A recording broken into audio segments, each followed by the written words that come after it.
Jobrab laye tungfralaija Bishalgor amchai. Goni bodoni bisingo tungframani patigongkhne koktuma kasaka.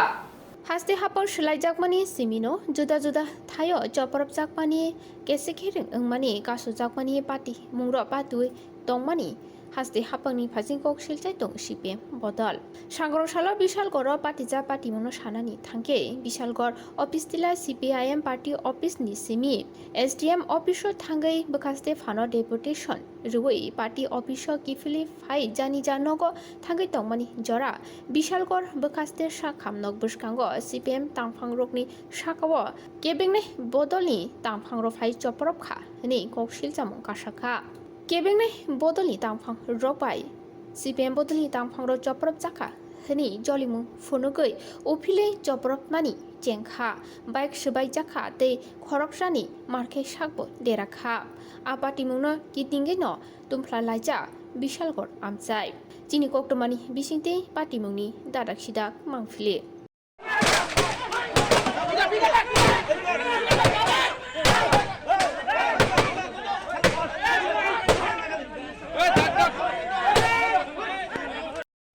আইনের ছিল যে আপনাদের অনুব্রত মণ্ডল ত্রিপুরার করে 30 থেকে 38 জন আহত।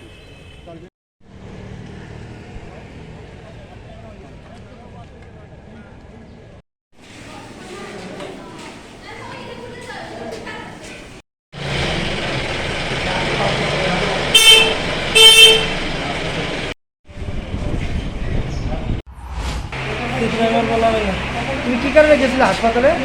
ডাক্তার দেখাতাম। সেখানে মানে তারা কিভাবে তোমার আক্রমণ করছে? দরকার তারপরে কি করছে তোমাকে? আমার বাইকটা ভেঙে গেলে তার আমার 10-15 জন বলে মানে মিললাম মোড়া বাস দিয়ে আমার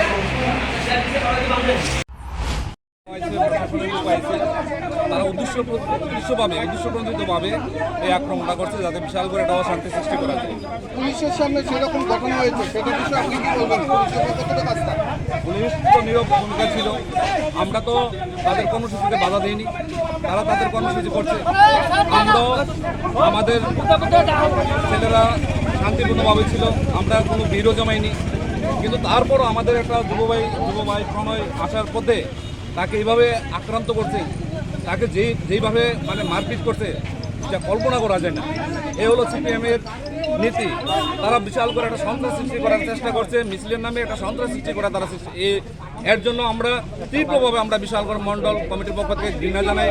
আরও কয়েকটি বাইক আমাদের আক্রান্ত হয়েছে, আরও কিছু যাত্রী আসার পথে তারা আক্রান্ত হয়েছে।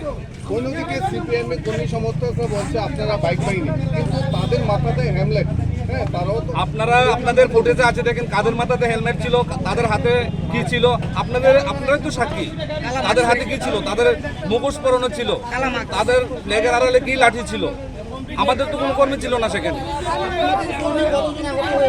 আমরা এখন অব্দি একজনকে উদ্ধার করতে পেরেছি, আরো 2 জন আমাদের নিখোঁজ।